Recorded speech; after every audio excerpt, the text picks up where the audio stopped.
Get all my fans out there. Get everybody on their feet. I want y'all to help me send these boys off. Let's all give them a big old sound here. What do you say? 1, 2, 3. Boogity, boogity, boogity. Let's go racing, boys. Darrell Waltrip is one of racing's most recognizable faces.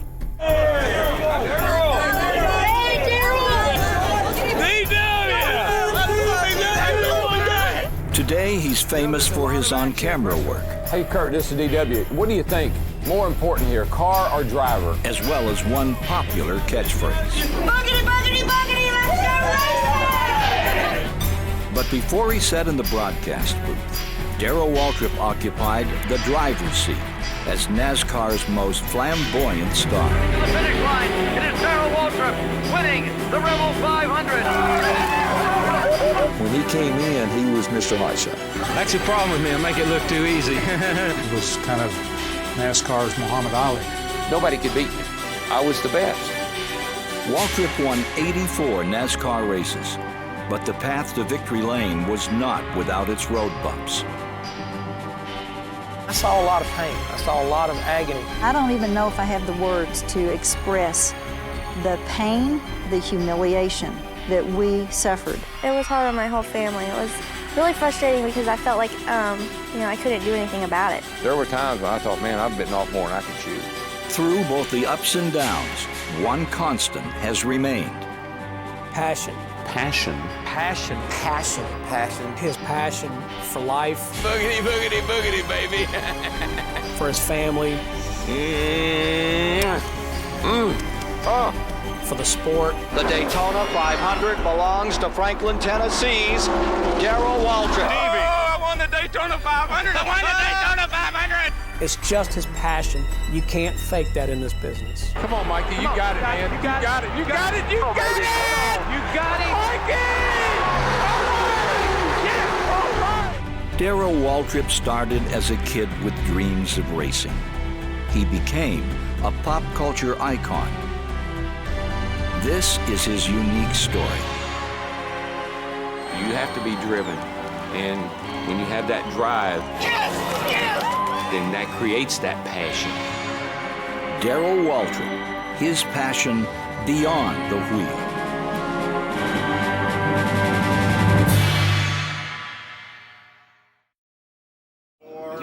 Three, two, one. It's countdown to the checkered flag, and Darrell Waltrip is taking the lead.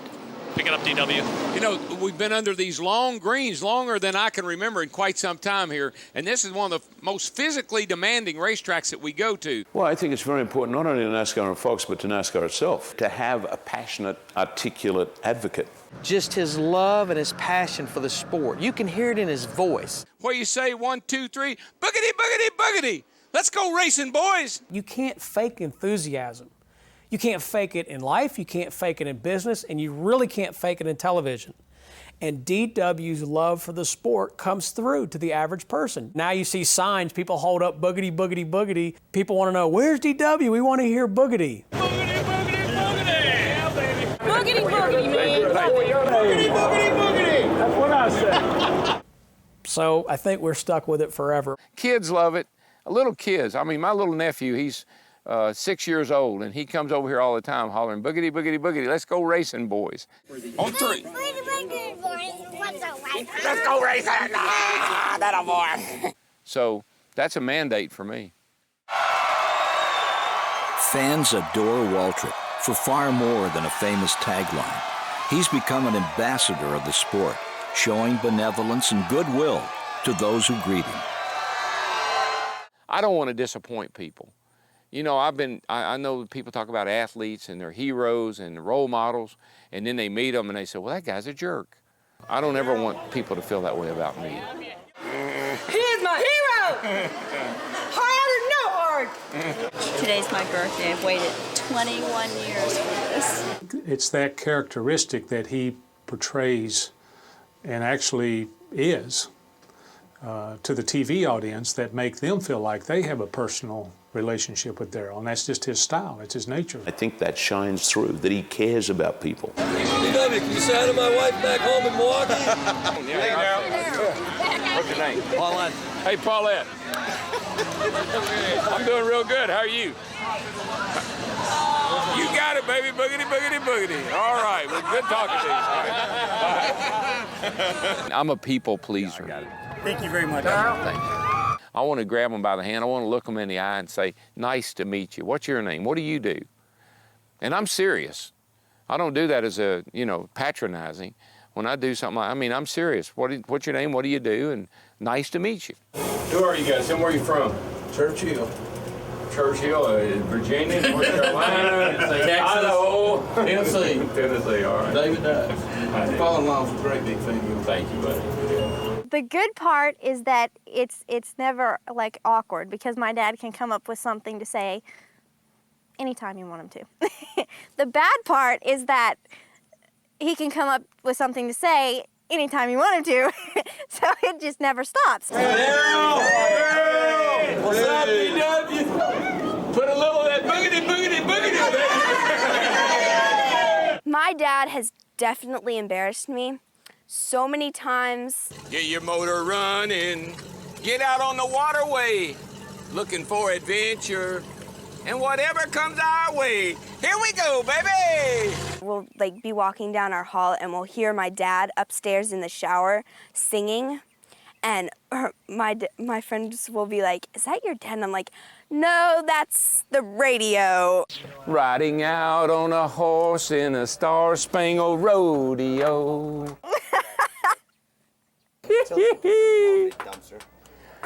Chandra and Jim. He'll say, Burns, I don't understand the TV part of it, but I'm having fun. I'm supposed to be down here getting some ambiance. Okay. Ambiance. I don't even know what it is. I'm trying to figure out. Help me out here. What's ambiance? Ambience? Yeah. What is it? That's what I'm supposed to be trying to get the feel of it. Yeah, well, it's exactly it. It's the feel. Just hang. It's just the feel, yeah, the energy around it. I was standing up there on the truck. I said, if I could drive that car in this race, I'd get my suit on. Right here. That's what right there. What makes you so sure it's the car? Oh, well, I don't know. The hardest thing for me to do is to walk that line between, I want these guys to be my friend. I respect them. I know what they're up to. I know what they're going through, but I got a job to do. And Tony Stewart's a good example. He's a great kid, but what he was doing on the racetrack was uncalled for. But look at the 48. Oh, and Stewart gets together with Gordon. Well, let's see. Now that's Rusty and that's Jeff, and Tony not happy. I knew it was just a matter of time before Tony loses his cool. These pit stops are getting to him, and he's losing it right now. And this is where your spotter comes in and say, look, you got a good race car, 200 laps, calm down. It's funny, I keep watching the replays of the race after I get home and listening to Darrell and Mike Joy and McReynolds. It's like you keep watching the screen waiting on Tattoo to come by in his little white tuxedo welcoming everybody to Fantasy Island. Hey, Maddie, ask Tony, tell him this is a reality show. If I'm going to do my job the way I'm supposed to do it, I got to call it like I see it. And so we'll just come back after that to Darrell displays a passion for broadcasting, behind the scenes as well. You know what we're doing hotspot-wise. You're doing the Oval Office, right? Yeah. What's our biggest story? We got Biffle on the pole. I don't know if I want to talk to Biffle. We got Truex on the outside pole. Let me tell you something we need to look at for today's race, and that is that 4 of the fastest cars yesterday blistered right front tires.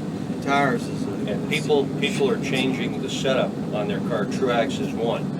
This tire is playing so much havoc with these guys. Brian Patty and them just put their third lower A-arm on the right side. When you know that there's a potential tire problem, every time something happens, you're going to say, I got a tire going down. I got something wrong with my tire. You're going to have to sit there as a driver and sit on a hot stove and pee ice water. Do you think they could be building heat in the tire with the brakes? Yes. Now there is a big concern because a lot of guys right now, you go down through there, they got hoses on that right front tire, which jacks the pressure up.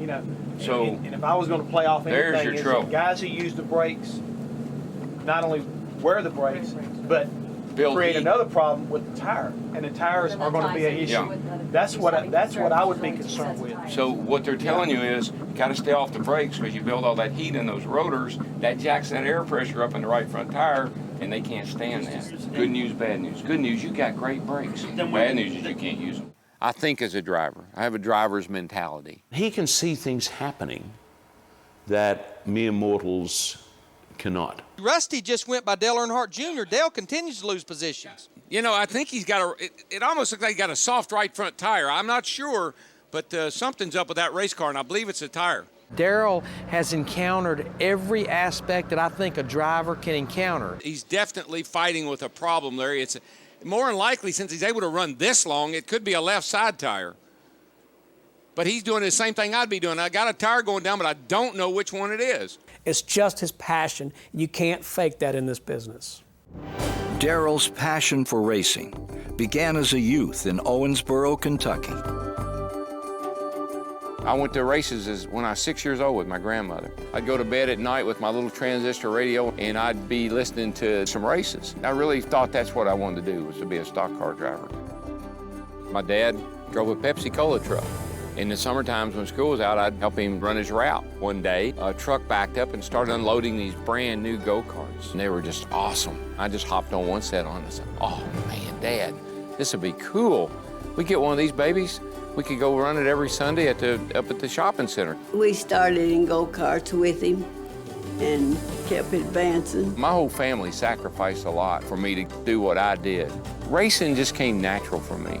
It just was always something I could do.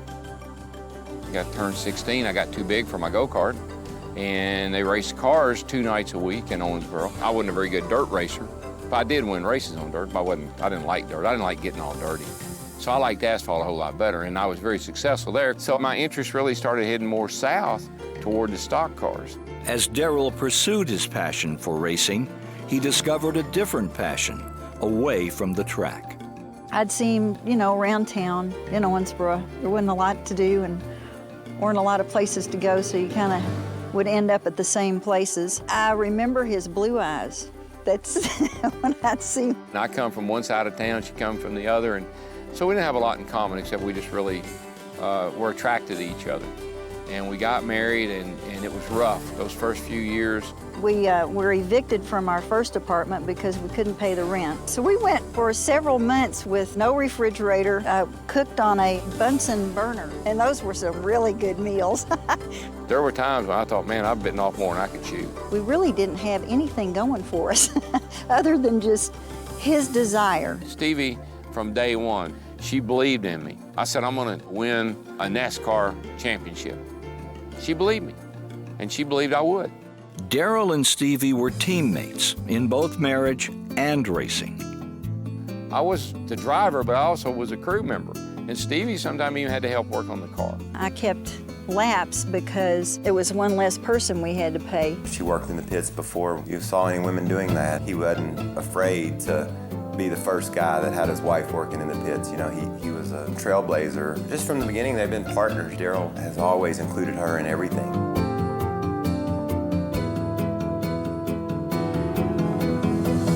They did everything together. They wanted to be together. There's a lot of love in the relationship with them. Yet Waltrip didn't receive much admiration from his colleagues early on. I go into the Cup Series, and people don't like me there because they think I'm cocky and outspoken and brash and rude and disrespectful. You got any comment? Ain't you got anything to say? You don't have to get you bossy. Yankees are all alike. You don't have to get you bossy. Never know what to say. He was kind of NASCAR's Muhammad Ali. He was proud of himself. He was not bashful about taking credit for his ability. I didn't have any problems. I really didn't have to race anybody all that hard after the first couple of 100 laps. That's the problem with me. I make it look too easy. I had on blinders, and it was all about me. And that made me hugely unpopular. He came in an era when it was still kind of a good old boy sport. It was almost like an etiquette that he breached. Cale Yarborough nicknamed him Jaws, and that was because he didn't mind talking. When he came in, he was Mr. Hotshot. Okay, he was going to blow all these people away. It was easy and all this stuff. He was a different breed than what our crowd was. We was from the old school. He was going to take it to new heights, and he was going to be Mr. Whatever. He's cocky, he's arrogant. It was his passion. I'm just scratching for my little bit of territory, you know. I just want a piece of the pie. In the 1970s, Richard Petty was the proclaimed king of NASCAR, on his way to a record 7 championships. I wanted to dethrone Richard Petty. I wanted to be the king. He was the king, I wanted to be the king. And if you wanted to be the best, you had to beat the best. Waltrip's chance at racing royalty came in 1979 at the legendary Darlington Raceway. Richard and I, we were for the last 10 laps of the race, we traded the lead 2 or 3 times every lap. Here comes Waltrip again, going down low, trying to retake the lead from Petty. And as he go into turn 1, he's got it again. What I learned to do is as he went in, he had to go, you'd hold him and make him go in pretty hard, and then he would slide up the track, and there was just enough room to gas it and shoot under him. The crowd undefeated Darrell Waltrip goes underneath the Richard Petty.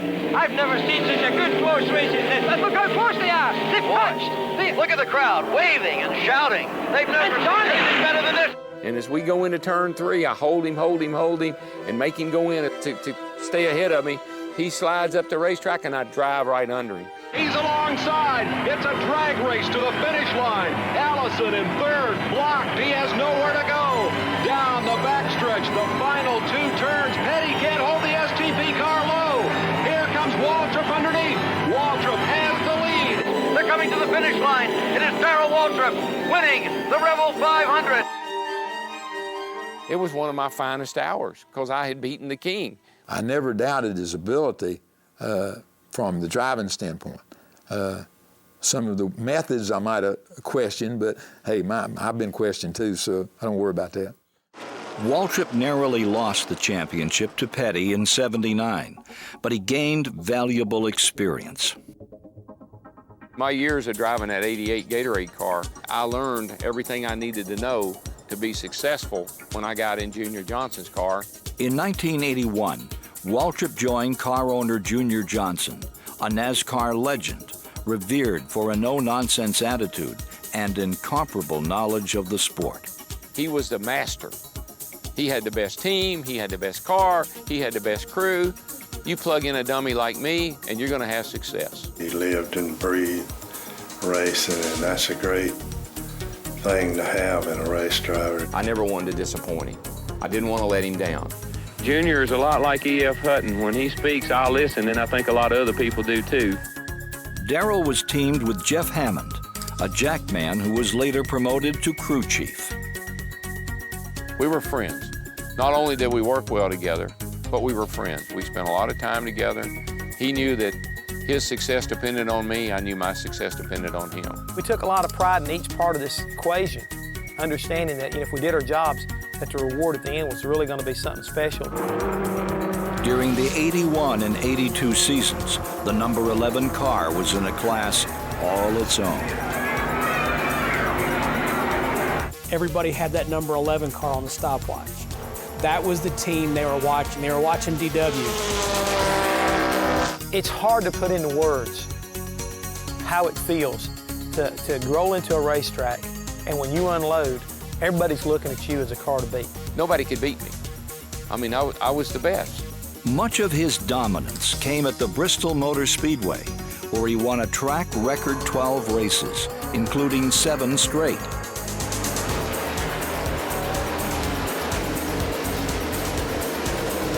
My whole thing about Bristol was I could go there, I could run harder, longer than anybody else. I grew up racing at Nashville. It was 36-degree bank at one time.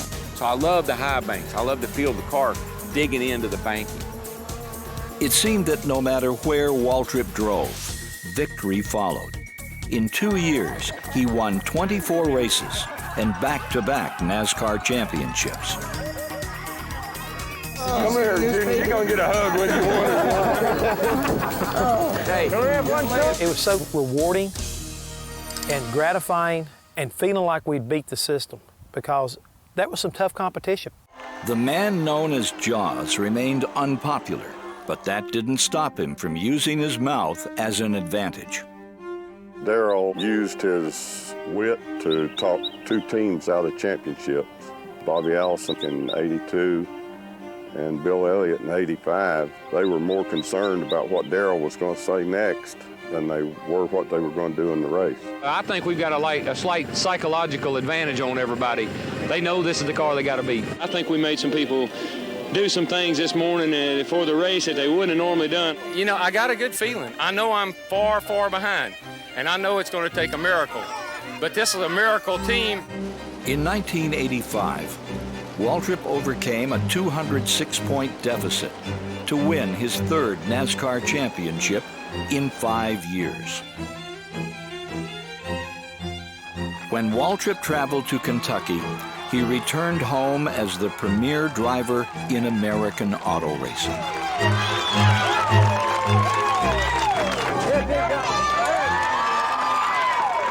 You can win a race, and the next day, you just won a race. But when you win a championship, you're a champion forever. Thank you.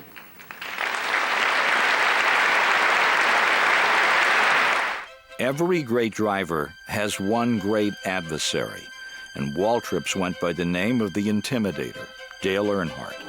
Throughout the 80s, their intense rivalry remained a constant in racing.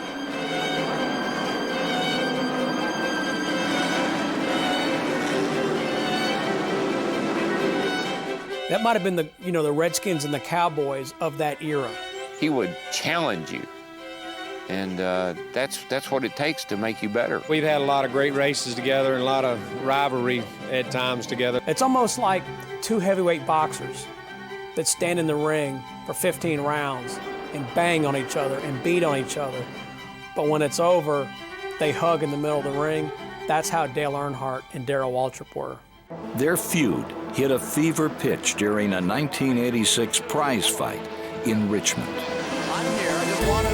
It was on the old fairgrounds there at Richmond. It's slick half mile with guardrail all around it. And I mean, it's typical track back in the 70s and 80s, typical short track. And you really had to be on your game to get around that joint.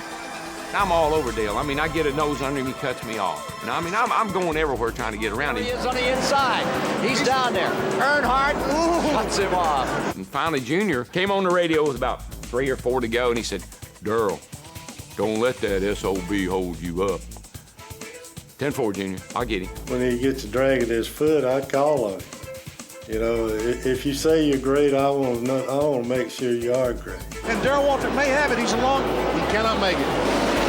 Junior's getting hot, and he comes on the radio and he says, Darrell, I said pass him now. Okay, Junior, 10-4. So we go down the front straightaway, and we get down to turn 1. I never let up. Here's Waltrip, keeps him straight, but he keeps on tapping. Now Waltrip on the inside. Side by side. Boy, Junior's gonna love me. Look at this. Hey, June, look at this. And we're coming off turn 2, and we're going down the back. And I mean, I know Earnhardt's still over here. I'm gonna give him a room out there. About halfway down that back straightaway, he just whack. Down to the inside. Hit me in the right rear. When he did, it turned me head on into that guardrail. Darrell Waltrip's alongside of him. There's the hook. Bang.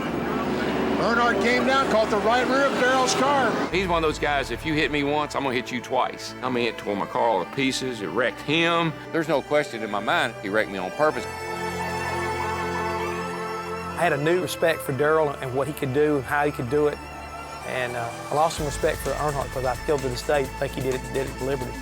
It was a wild day, and it strained my buddy and I's relationship pretty much, but that wasn't the worst thing he ever did to me. Following the '86 season, Waltrip left Junior Johnson to join owner Rick Hendrick and engine builder Waddell Wilson, a move that surprised many. I think one of the biggest shockers that I ever covered was Darrell leaving Junior Johnson. Somebody said, well, what's the difference in driving for Rick Hendrick and Waddell Wilson than it was for driving for Junior? And I said, well, it's a lot like getting off a mule and getting on a thoroughbred. And boy, I tell you, Junior heard about that, and somebody said, Junior, DW said, like getting off a mule and getting on a thoroughbred. And Junior said, I don't know anything about that. I had a jackass up here, and I run him off. But Hendrick found just the opposite to be true. A very smart race car driver. Probably as smart as any driver I've ever worked with. He won as much with his mind as he did with his right foot. He could outthink most people on the racetrack. And it was that intelligence that helped him so much at Daytona. Waltrip's wisdom behind the wheel proved an asset in the one race that had eluded him his entire career. In 16 seasons, he failed to win NASCAR's premier event, the Daytona 500. Third, here they come. Waltrip trying to slingshot. Petty is out in front at the line. Waltrip to the inside. Petty wins it. Yarborough edges to the outside. Back straightaway, final time. Down to the inside. The move he loves. Here he comes up to the inside. It is Cale Yarborough taking first. Every year you'd show up. Well, when, you've never won the Daytona 500. Well, I know that. I know I never won it. In 1989, Waltrip's Daytona destiny looked to be in the hands of fate. Before the race, he had misplaced his championship ring. And we looked and looked and looked, flushed it down the toilet for all we knew. We couldn't find it anywhere. I didn't realize how important one of these rings really is until I lost it. Right before the race started, I'm looking in my purse for my calculator to figure the gas. Down in the bottom, there's his championship ring. So when he was coming down pit road, I held up his ring. And I can remember thinking, gosh, maybe this is a good omen.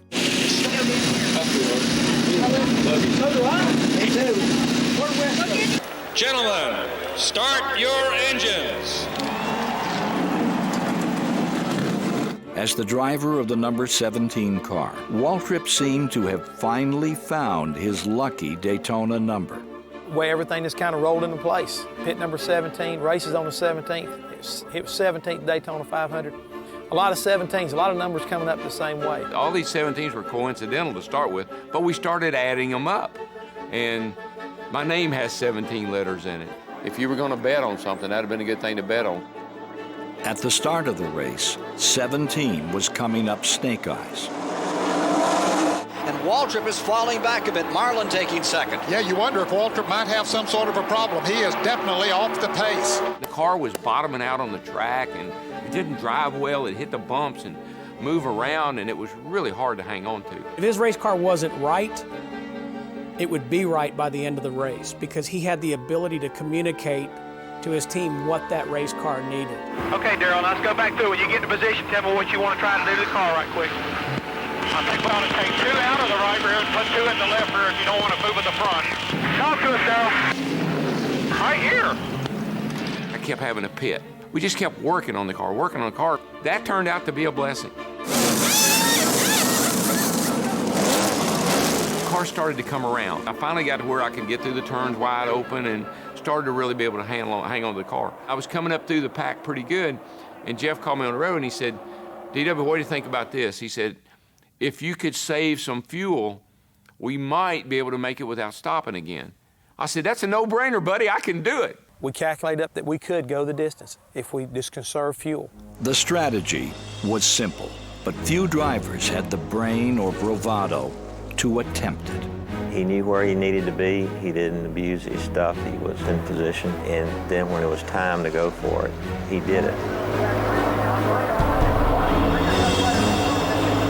You wouldn't notice Darrell Waltrip early in the race, but as the race went by, he kept getting better and better and better. And everybody figures out, well, when's Waltrip going to pit, And well, I don't know if Waltrip is going to pit. Maybe he's going to stretch it and try to make it on gas. And everybody starts peeling into the pits. Well, by the time it gets down to about 5 to go, there's 2 cars left on the racetrack, me and Alan Kowicki. Well, Kowicki was on the same strategy we were on. There's the leader, Kowicki. He has not pitted as yet. No, it has Darrell Waltrip. With about 3 to go, I'm drafting him, and he goes down into the first turn, and he falls out of the way. I thought he ran out of fuel. I didn't know at the time. Later on, I found out he had a flat tire. And there's 2 laps to go, and I thought, I'll never make it. Because if he can't make it, there ain't no way I'm going to make it. I mean, we're sweating bullets, but I'm talking to him, Trust me. Just hang in there. We're going to be okay. You're going to make it. I know it's tough, but you got to hang on. I'm not going to make it. I'm not going to make it. And Hammond's, keep going. You can make it. You only got 1 more lap to go. I'm out of gas. Just keep digging. This thing's not over with. We were already committed. We had to go the distance. We know how to lose this race. Let's win it. It's a question of fuel. Can Waltrip hold out? I I think he's running on a prayer. He's got to be praying. I'll guarantee you he's saying a lot of prayers. Going into turn 3 and still under power, so you're going to be okay. Out of turn 4 after 17 years of effort. The Daytona 500 belongs to Franklin, Tennessee's Darrell Waltrip. He's done it.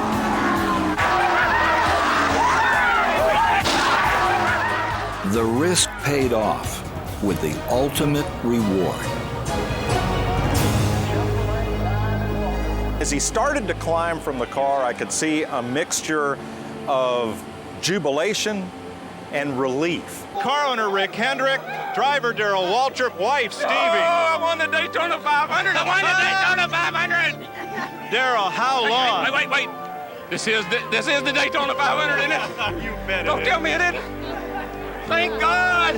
The weight of the world was taken off his shoulders by winning the Daytona 500. I could not believe it because I'd been trying for 17 years, and it's such a relief.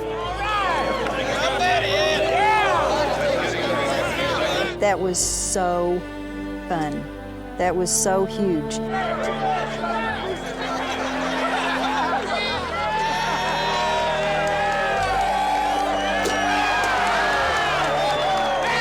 Winning Daytona was a dream, almost like winning a championship. And I mean, I went home scratching my head, you know, at what Darrell had done. And he was one of those very, very smart guys that knew how to pace himself, put himself in position to win the race. I didn't want to put my crown up on the shelf without that one jewel in the middle of it. With the victory, Waltrip's place in NASCAR during the 1980s was clear.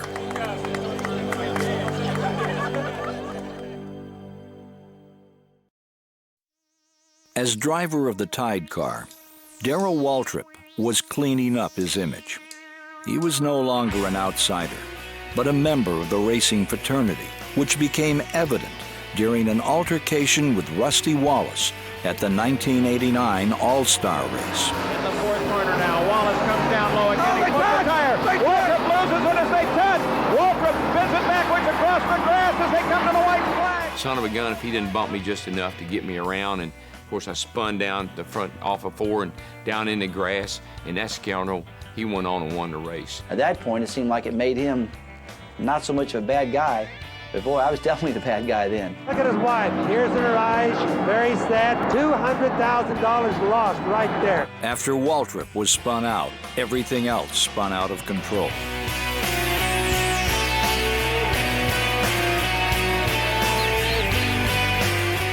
I mean, all heck breaks loose. And we're just all grabbing and hanging on and swinging at each other.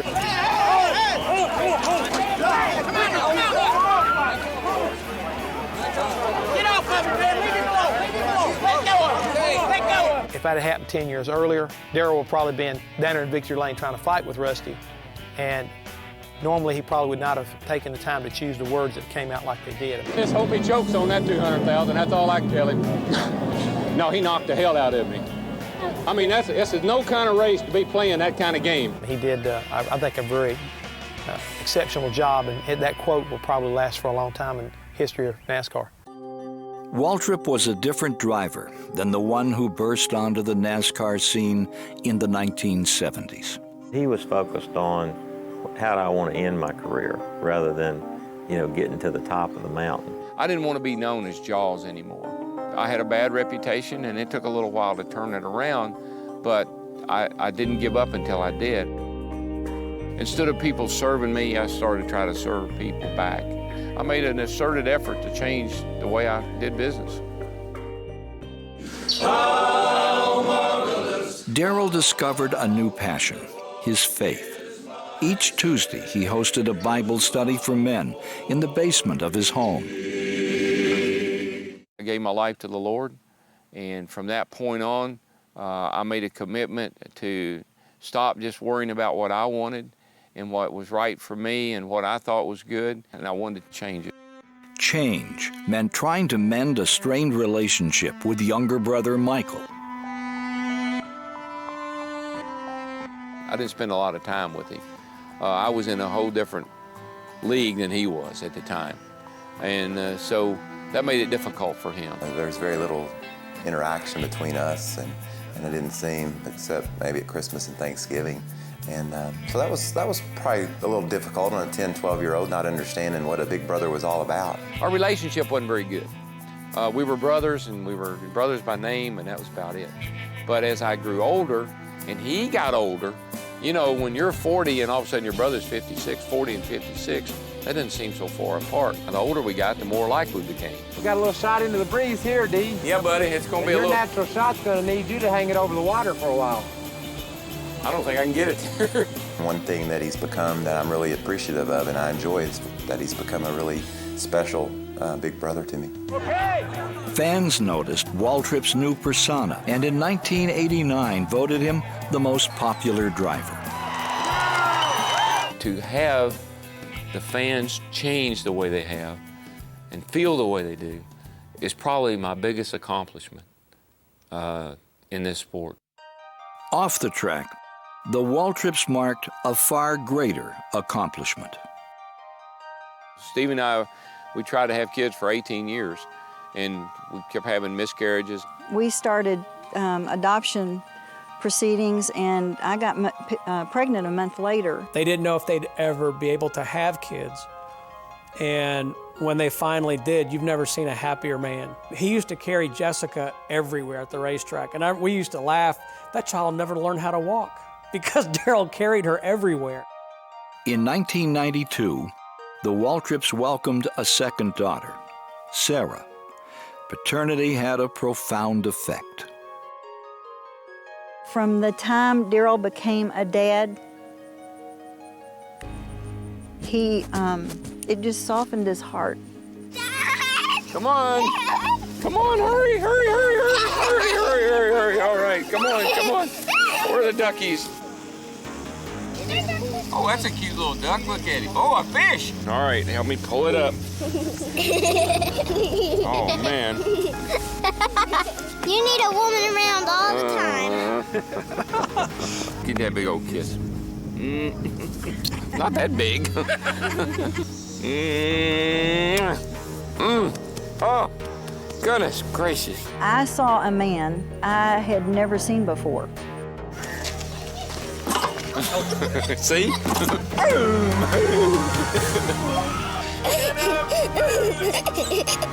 Are you holding on?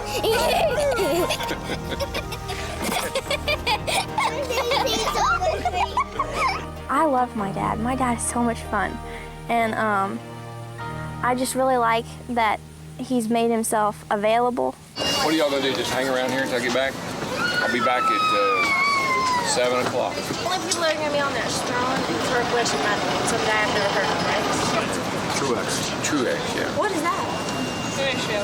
What's Truex? Martin Truex. Who is that? He's a driver. I don't know who that is. They used to say that about your father. So what do you want to do? They never said that about me. They knew who I was the day I walked in this joint. There's a lot of stuff that I could talk to my dad that I know my friends couldn't talk to their dads about. I mean, is it going to be hard, or is it kind of easy? Most of the lines only... Darrell was as passionate about being a dad as he was about being a driver. Fate seemed to be on his side following the birth of both children. After Jessica was born, he raced at Martinsville Speedway. That race was the first race after we'd had Jessica. I come to the racetrack that morning and looked in the seat of the car. The guys grabbed me and said, look in the seat of the car. And in the seat of the car was a rose and a note. I wrote on the card, "Win one for me, Daddy," and signed Jessica's name. That was pretty special. With only a few laps to go, Waltrip was in third place, behind leader Dale Earnhardt and number 11, Terry Labonte. Dale and Terry were having this battle. They'd been battling each other pretty much all day. Terry's headed down the back straightaway. He's gonna put the bump and run on Dale. And I'm coming down underneath Terry, and he doesn't even know I'm there. He's focusing on taking Dale out. And so when I got down there and Terry turned in, I just bumped him. He lost control, and he bammed into Dale, and I went driving through and won the race.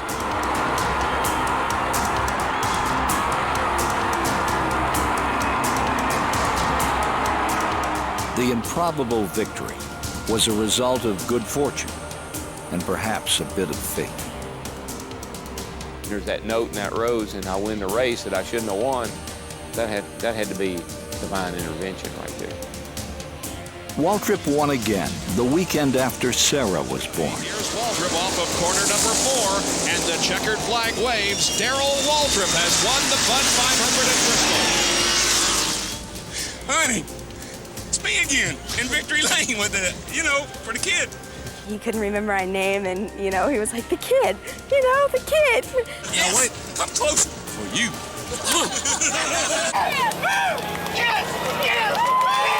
But with glory also came misfortune. Once again, DW faced a familiar foe. In 1990, he wrecked at Daytona 500 practice. Every bad crash I've ever had, every time I've ever gotten hurt, it's been at Daytona. It was a wreck. Woo. Big one, big one. Man, that's a big one. Oh man, Darrell took a shot. Broke my leg, I broke my arm, broke my ribs, had a concussion. It's a wonder it didn't kill me. Waltrip rehabbed his injuries for a return later that year. But the next season, disaster struck Daytona again.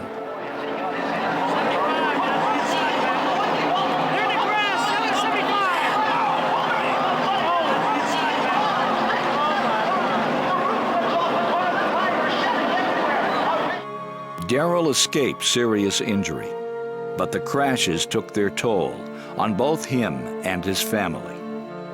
I'm sure he was more cautious out on the racetrack and everything else he did, because he had some daughters that he loved and wanted to be with them a long time. If the car wasn't very good, I didn't take a chance. I wasn't going to hang it out and get myself in trouble. You give me a car that's going to run in the middle of the pack, we won't run in the middle of the pack. We'll run in the back of the pack, because I'm not going to get myself up in there again, like has happened a couple of times, messing around with people that don't seem to be able to keep their car going in the same direction all the time, and get myself flipped upside down again. I'm just not going to do that. When people have bad breaks like that, race drivers, they usually never are worth a flip again, or they're very conservative in their driving after that. I drove differently, and it showed. I didn't get the wins. Darrell Waltrip also being lapped in the number 17 Western Auto machine. Waltrip's final win came in 1992. The 8 years that followed were full of futility and frustration. A driver with 84 career victories was now struggling to even qualify on Sundays. There were people that were going to races that had never seen Darrell Waltrip be competitive. The plug was pulled, and all those victory circles and all those wins, they were long gone. I don't even know if I have the words to express the pain and the anxiety, the humiliation that we suffered. Stevie and I'd cry. We never, ever, in our wildest dreams, thought there would come a day when I wouldn't make a race. We never thought that there would ever come a day when I couldn't win a race. It was really hard. It was hard on my whole family. It was really frustrating because I felt like, I couldn't do anything about it. I think the children have actually blocked my career, or at least what they know of it, out of their minds because of how painful it was. I saw a lot of pain. I saw a lot of agony because he knew he was better than what he was showing. People are always talking about, you need to retire, blah, blah, blah. I said, maybe there's just not the interest out there to sponsor a 50-year-old race car driver anymore. If Darrell's not believed in, he doesn't perform well. He admitted to me, and I thought this was very poignant. He said, for the first time in my career, now I lay in bed at night and I wonder, is it me? It was very painful to watch. Help came from the unlikeliest of allies. In 1998, Dale Earnhardt was a car owner as well as a competitor, and he needed someone to occupy the seat of an injured driver. A mutual friend brokered a meeting. Said to myself at 6 in the morning, for some reason, Darrell should go drive for Earnhardt. That would help him out a lot. And I know Dale really well, so I knew at 6 o'clock in the morning he'd be up. So I called him up and said, we need to work out. We need to work on getting Darrell to drive your car. I also realized that I was dealing with a couple of egos. These guys were stars, both of them. So I had to call Dale up and tell Dale that Darrell wanted to drive his car. This is before I even talked to Darrell, but I knew he did. And so then I had to call Darrell up, and I told Darrell that I thought Dale really wanted him to drive his car. I mean, I gotta tell you what a surprise it was. It was on Sunday night when he called this house and asked me to drive his race car. I told Stevie, I said, that man is desperate.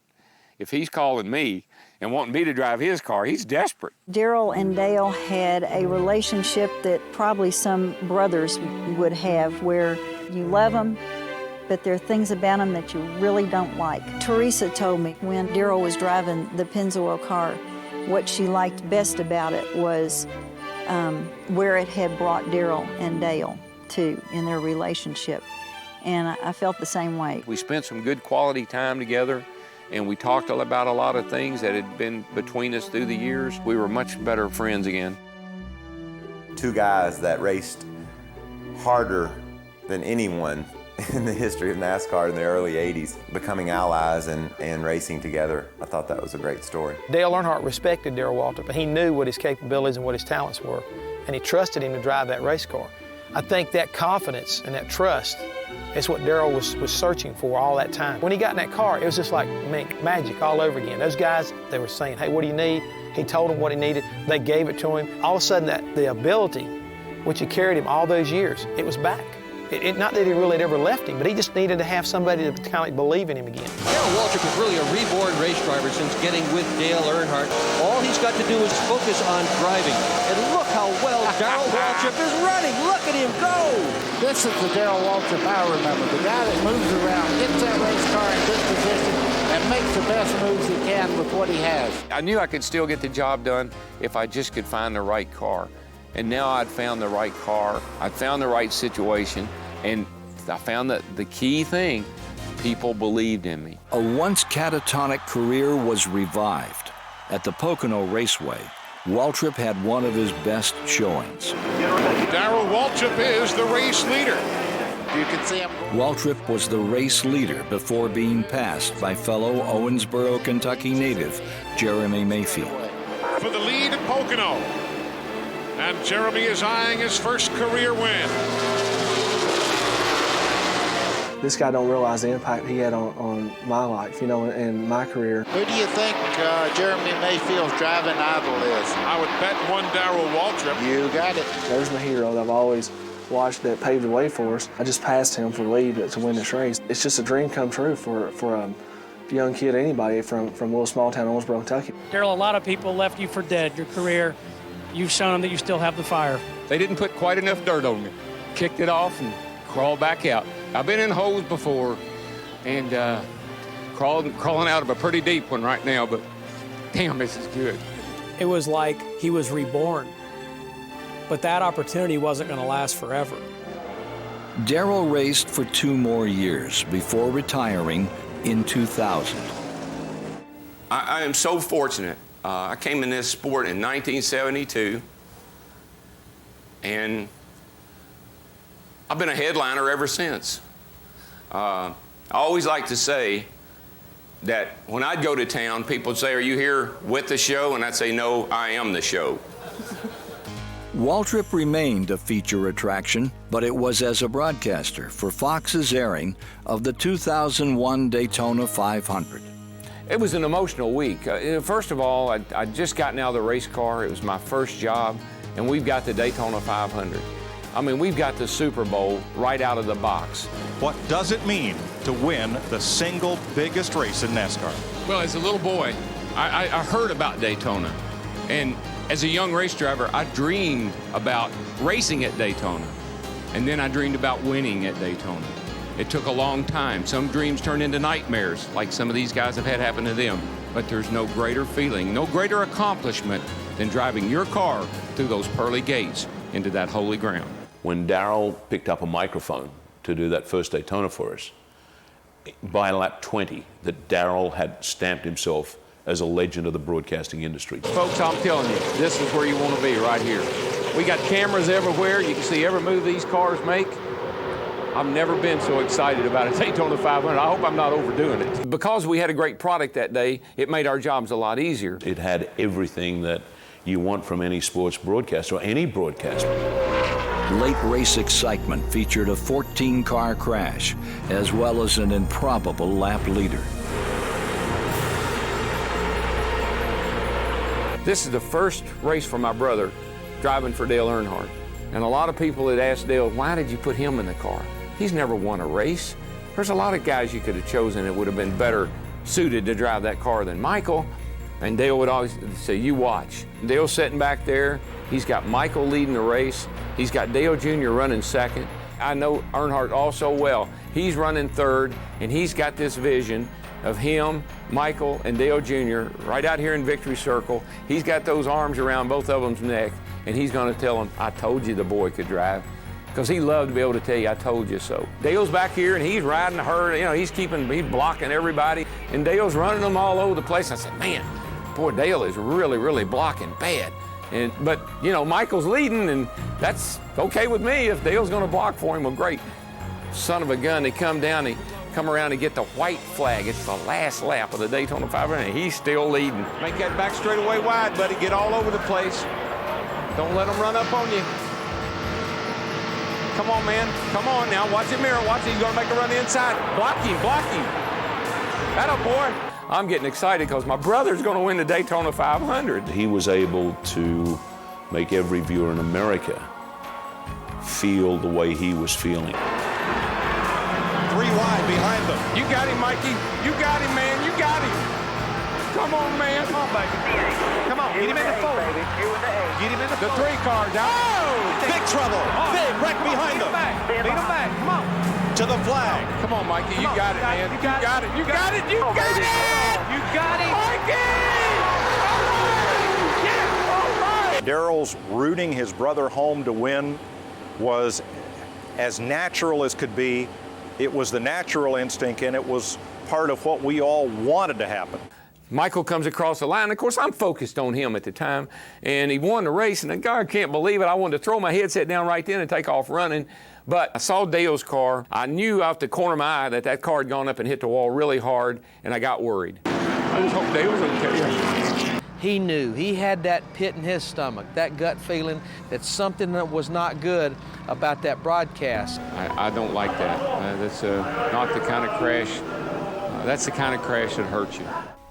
I just knew that day when he hit that wall, he wasn't going to get out of that car.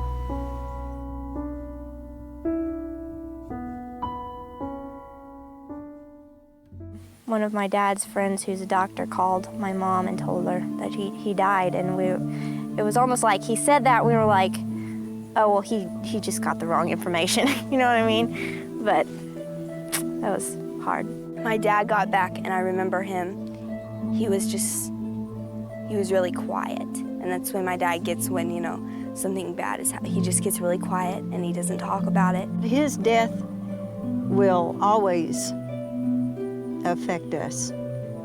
I have a picture in our library of Dale and I, and then sometimes I'll walk by that picture and I still have a hard time believing he's not here because he was bigger than life. But anyway, we had a good time racing each other and tore up a few cars. Tore up one of Junior's really bad at Richmond one time. Didn't get over that too quick, did we, Darrell? No, but we've learned a lot and raced a lot against each other and done a lot of things. So I really appreciate everything you've done for me, Darrell, and our race team and family. We were competitors, and Dale and I were good friends. I miss him because he made me better.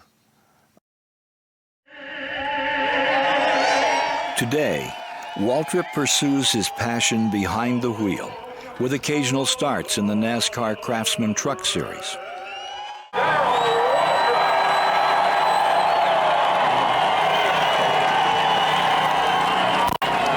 love it. You're the man. I'm the Dale Jr. of the Truck Series. You're the man. If I put my uniform on and I get out there and compete every now and then, it keeps me in the driver fraternity. Yeah, the main thing you got to watch out here on the start is that we don't run over each other because they go down there, everybody's going to stack up. Yeah. So, you know, the first thing you do is somebody comes flying down through there and they don't realize they're going to all slow down to make that first turn and they ram into you. Now, Brad, are you old enough to race? Just barely. Just barely. Where are you starting? I think I'm one spot behind you. That's what I thought. If you was in front of me, I was really going to be mad. When Waltrip slides into the driver's seat, he's no longer a broadcaster, but a fierce competitor.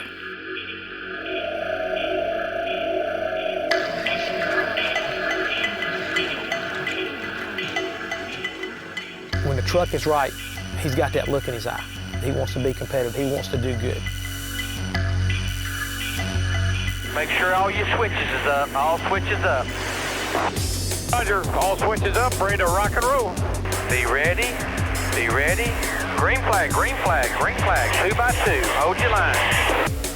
Spinning up front of you, DW. They're high and low, high and low. Get up high, get up high, get up high. They're all around, they're all around. Go get that next one.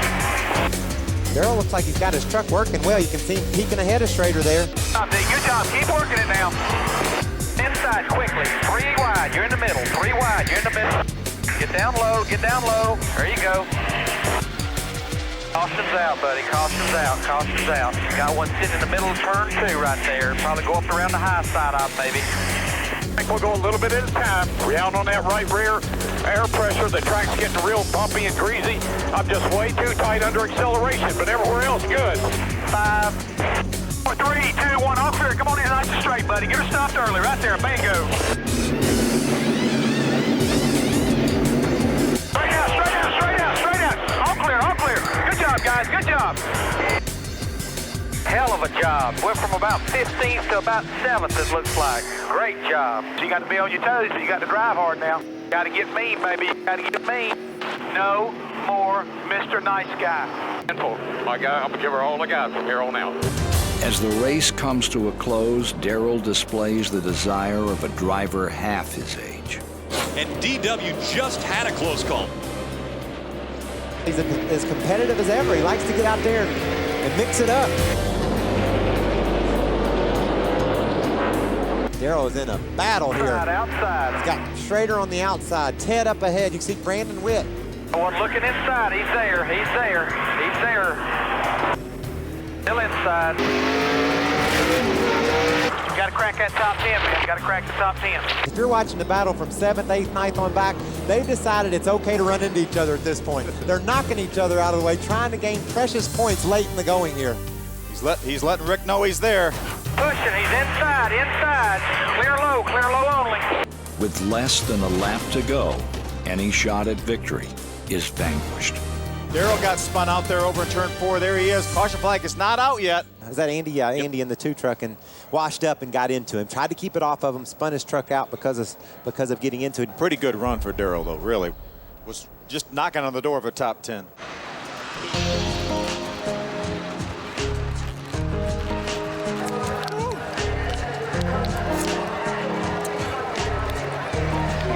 Although weary and worn, Waltrip musters the energy to phone his favorite fan. Hey, honey. Were you watching? Well, I was running and got spun out on the last lap. Through the years, Stevie has never left his side. What are you two on a date? We always are. Good for you.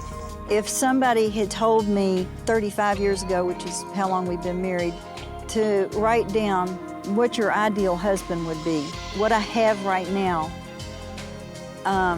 is so much better than I would have been able to express then. Darrell Waltrip's passion has put him at the top of the class.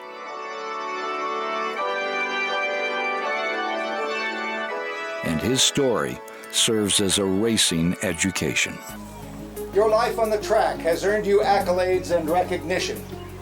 From your youthful days in Owensboro, you followed your passion to become one of NASCAR's winningest drivers, attaining the NASCAR championship 3 times in your career.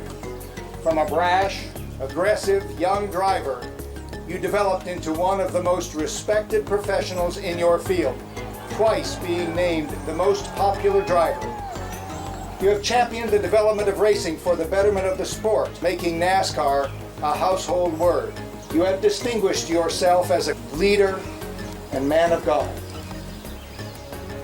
Kentucky Wesleyan College takes great pride in bestowing upon you its highest honor, the degree Doctor of Laws, honoris causa. Yeah, good. I'm going to put a hood on top of you. All right. Good. All right. Thank you. That's so special. You can sit in the stands and be a spectator, or you can get out on the track and be a participant. And that's what drives me. The passion I have for people that I love, for the sport I love. And I was blessed that I wanted to be a race car driver. That's all I ever wanted to be. That's all I ever wanted to do. And that creates a lot of passion.